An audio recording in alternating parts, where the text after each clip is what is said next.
self introductions and explanations. So, good morning, Madam Xia. Yes, I still remember.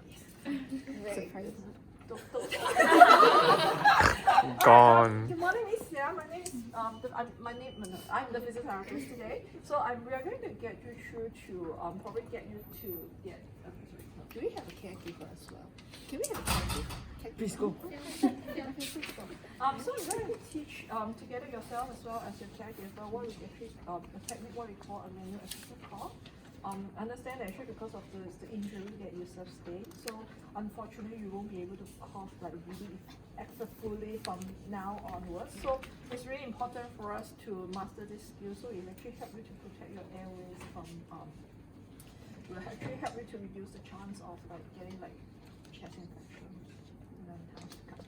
All right. So first of all, so we have already established the patient's position. So in this time, we're actually doing it in not a very optimal positions. We are going to do it in a semi-recumbent very degree. So still, I want to remove the pillow.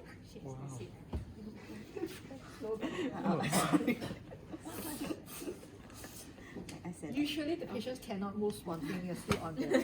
Okay. All right. Can we actually increase the height of the plane to just about 30 degrees? So once again, make sure that when you're actually doing positioning the patient is well seated.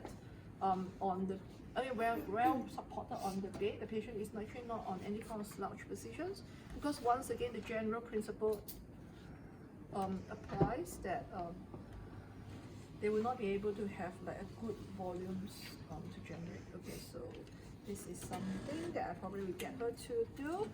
Elevate the bed so that whatever we are moving, she doesn't get slide down the bed as well. Okay, so we have positions the patient. So we actually try to get, Miss Xia, can you try to give me a cough? Harder. As hard as you can. It's very hard. It's very tiring, right? I mean, like, how do you feel when you're trying to cough? Like, what is like keeping you from coughing? Just no strength, just can't. Like, okay, all right. So first of all, we check back on your medical history. She has no history of abdominal aneurysms, not as far as we know. She doesn't have any open wound. We understand that you're also not pregnant at the moment. Okay, and there's no recent abdominal surgery. So what we can then establish is she also have no history of osteoporosis, or there's actually no background history of any form of cancer previously. So chances of us suspecting that she actually has some form of rib fracture or pathological underlying cause is minimal. Okay, so with that we can actually start. What we actually want to get you to do is let's start with a breathing technique just to get you to breathe harder. So we can actually get you to do a little bit of okay, this part is on top and you will not be assessed. We actually get you to get her to do a bit of breath stacking. Okay, so first of all, I'm going to put my hands over here. What I want you to do is try to take in a deep breath. Okay, and try not to breathe it out, and try to sniff in a little bit more, just like on top. Usually not so obvious. So what you're trying to get the patients to do is actually they will try to take in a breath and hold it there, like it's almost like your COPD patient's breath stacking. Okay, but this time without having to breathe, exhale immediately, you try to get them to sniff another bit of a volume on top. So you usually can get them to do about 2 or 3 more sniffs. Okay, so one more time, you just relax first. Try to take in a breath, hold it there, and try to sniff one more time. A little bit more, just try a little bit harder. Okay, and then we actually can breathe out.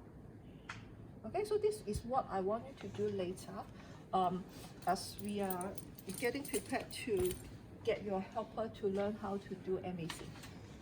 Okay, so that will be the kind of like breath stacking techniques that we actually want to do.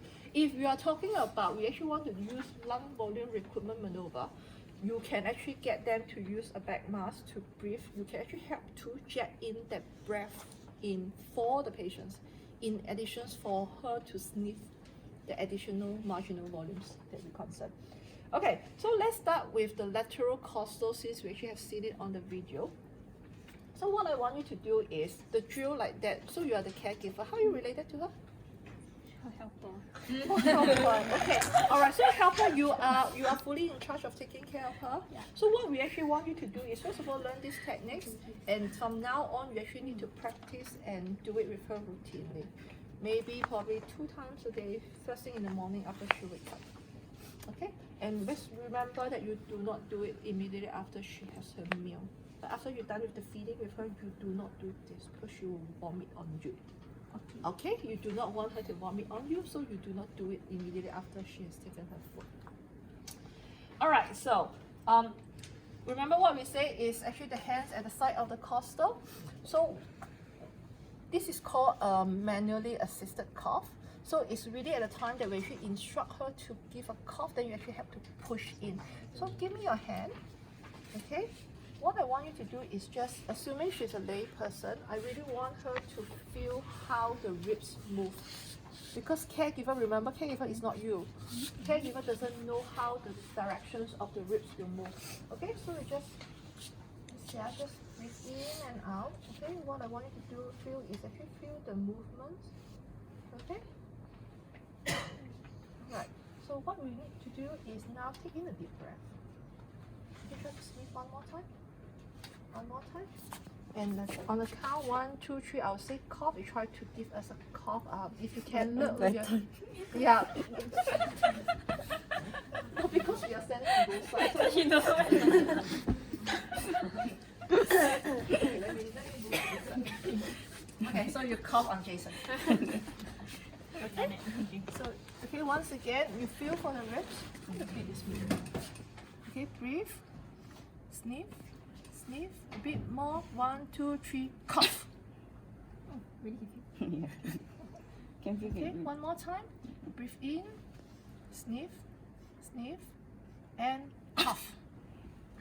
I already can feel it. Really?